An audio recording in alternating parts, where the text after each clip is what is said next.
Sabtu malam, sejumlah ketua partai politik dari Koalisi Indonesia Maju Plus menghadiri pertemuan di kediaman Presiden Prabowo Subianto di Kertanegara, Jakarta Selatan. Apa saja kemungkinan yang jadi pembahasan dalam pertemuan ini? Kita bahas bersama Direktur Eksekutif Trias Politika Strategis Agung Baskoro. Dan kami juga masih menunggu politisi Partai Golkar Ahmad Doli Kurnia yang nanti juga akan bergabung bersama kami. Mas Agung, selamat petang. Sudah bergabung. Waalaikumsalam. Mas Agung, kalau menurut Anda pertemuan kemarin iyakah hanya pertemuan biasa atau mungkin ada hubungannya juga dengan pernyataan Presiden Prabowo yang minta waktu untuk bekerja dulu? Iya, kalau dibilang biasa, nggak biasa juga karena memang ada banyak hal yang harus beliau respon dalam beberapa waktu ke depan. Dan kita tahu yang paling disorot oleh publik hari ini adalah soal PPN 12%, Mbak Cindy. Kemudian ada soal pilkada tak langsung, ya, kemudian juga ada soal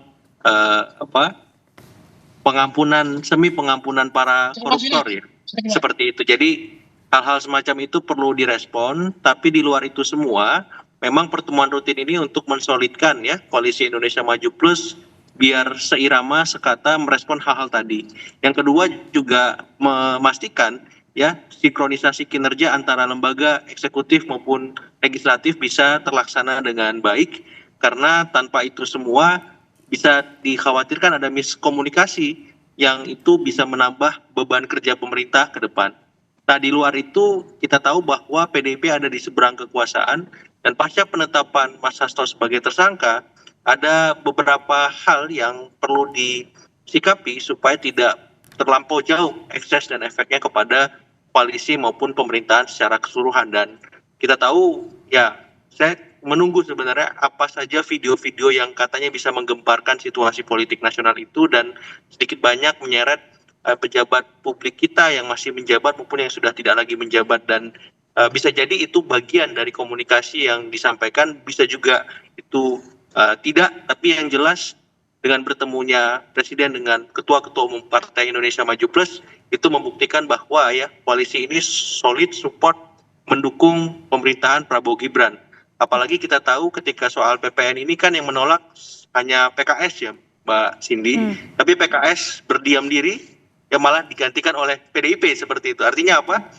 PKS di sini bersama Nasdem dan PKB tahu bagaimana etika berkoalisi, tahu harus kapan bersuara dan tidak bersuara. Seperti itu sebagai pengantar, Mbak. Oke, kita konfirmasi langsung ke Bang Doli yang sudah bergabung. Bang Doli, kemarin ketemu sama Presiden Prabowo Subianto, bahas apa aja? Kan ketum parpol juga banyak yang menteri, bahkan Menko. Iya, saya kira pertemuan itu kan pertemuan yang memang selama ini sudah dilakukan dan dijanjikan oleh Pak Presiden bahwa akan sering berkomunikasi dengan para ketua partai politik, ya.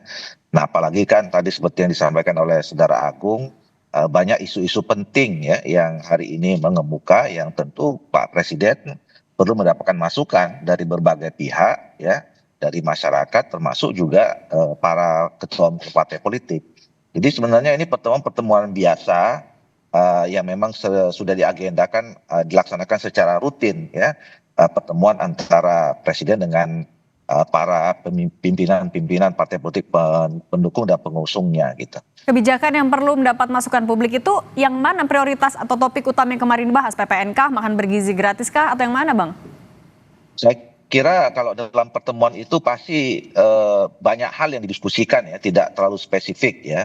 Nah, misalnya, ya, saya memberikan catatan underline juga, tentu kan dengan isu tentang PPN 12% ini, itu kan mau tidak mau, suka atau tidak suka juga pasti akan menjadi perbincangan, kan, dan harus direspons, gitu. Kemudian yang kedua, tadi misalnya melanjutkan pidato Pak Presiden merespons dari sambutan Ketua Umum Golkar pada saat hari puncak ulang tahun Golkar kemarin, berkaitan dengan perbaikan sistem politik kita, sistem demokrasi, ya, yang setelah itu kan sampai sekarang menjadi wacana publik yang terus didiskusikan, kan. Nah, dan itu kan suatu hal yang besar berkaitan langsung dengan partai politik. karena beberapa kali saya sampaikan bicara tentang perbaikan sistem politik itu tidak terlepas dengan keberadaan atau eksistensi partai politik. Nah, yang lain misalnya tentang ya itu program-program utama ya Presiden, termasuk program makan siang gratis itu. Jadi saya kira pasti akan isunya banyak sekali yang dibahas dan tentu akan mendapatkan masukan dari para ketua partai politik itu. Tapi ada arahan baru nggak dari Pak Presiden soalnya, terutama PPN yang paling dekat 1 Januari 2025? Ada arahan baru atau penekanan? Secara spesifik tentu nanti yang paling berkompeten itu kan bapak-bapak ketua umum yang langsung hadir pada saat itu ya.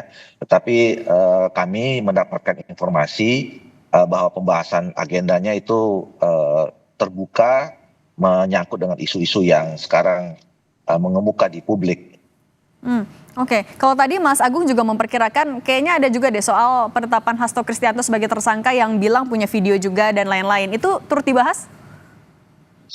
Ya itu kan apa ya, kalau soal Pak Hasto saya kira kan itu kewenangannya ada di penegak hukum ya, yang sudah menetapkan status hukumnya.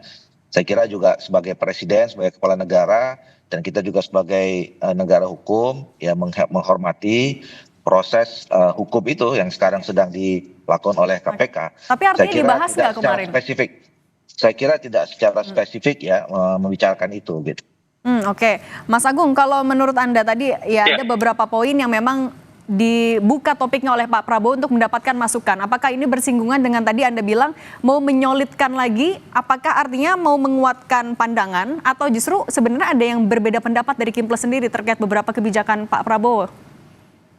Kalau berbeda mungkin tidak ya Mbak ya, dan itu diuji ketika soal wacana PPN 12% ya, di mana PKS yang sebelumnya berada di seberang pemerintah kemudian sekarang masuk itu memilih untuk diam. Dan peran PKS itu kini digantikan oleh PDIP. Nah, mensolidkan ini penting, kenapa? Karena yang akan dihadapi ini kan PDIP nih, Mbak. Ya, yang beberapa waktu kemarin cukup sukses mengorkestrasi kebijakan soal revisi Undang-Undang Pilkada di MK ya.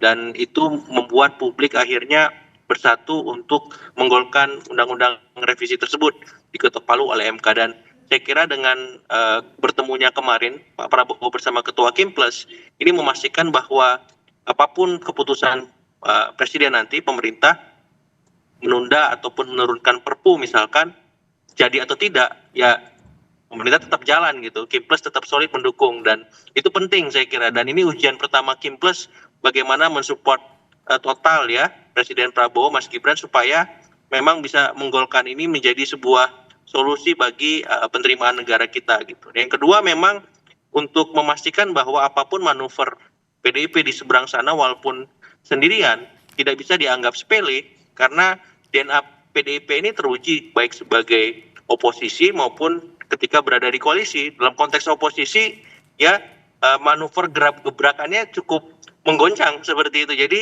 mau nggak mau memang harus terus ditempatkan sebagaimana posisi Kimples yang mayoritas di elit, karena PDIP ini juga dalam tanda petik mayoritas di wacana publik, di nalar publik kita, dan itu dalam konteks ini ya sama pentingnya gitu. Jadi saya melihat hal semacam ini perlu terus dikomunikasikan, disinkronisasikan supaya tidak ada celah ya kekurangan, keterbatasan apapun ketika pemerintah membuat kebijakan baik yang populis maupun yang tidak seperti itu. Nggak ada celah. Oke, Bang Doli. Tapi kalau menurut Anda sebenarnya apakah memang ada pesan bahwa Kimples ini solid yang mau disampaikan oleh Kimples melalui pertemuan kemarin kepada publik dan juga kepada PDIP?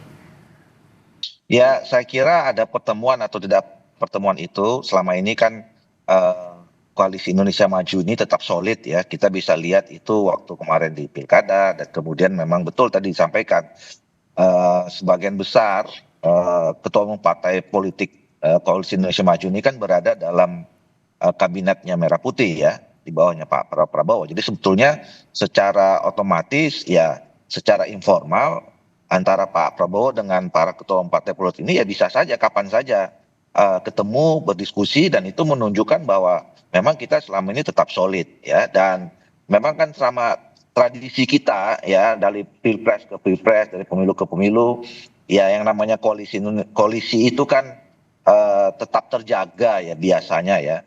Apalagi kalau di awal-awal pemerintahan pasti semuanya kita tetap menunjukkan soliditas kita. Dan itu penting, soliditas itu. Oke, soal soliditas di 2025, kalau Mas Agung melihatnya ini juga akan jadi salah satu yang jadi fokus Pak Prabowo dan Kim Plus kah di awal pemerintahan Pak Prabowo di tahun 2025 ini? Otomatis Mbak, ya kebijakan yang tidak populis PPN ini salah satu batu ujian itu, salah duanya menanti gebrakan PDIP, ya apalagi sebentar lagi teman-teman PDIP akan kongres ya, bagaimana sikap politiknya, ketumnya gimana, sekjennya, bendumnya dan pengurus harian yang lain, karena tinggal PDIP yang tersisa di seberang kekuasaan dan PDIP ini memang harus dilihat tadi ya dalam proporsi yang sama dengan Kim Plus juga, karena apa? Karena pengalaman DNA politik mereka sebagai kekuatan di seberang pemerintahan cukup sukses ya, mengorkestrasi itu secara maksimal di setiap kebijakan, dan ketika publik masuk dalam nalar yang sama dengan PDIP, nah ini akan dilihat apakah Kim Plus ini solid ya, apakah ada yang balik badan, apakah ada yang balik setengah badan, apakah yang tetap total 100%. Seperti Golkar misalnya Bang Doli. Oke, kalau gitu terima kasih Mas Agung Baskoro, Direktur Eksekutif Sama-sama. Trias Politika Strategis, Mbak dan Nini, Bang Ahmad Bang Doli. Doli Kurnia sudah berbagi di Kompas Sama-sama. Petang. Sehat selalu semuanya. Sama-sama.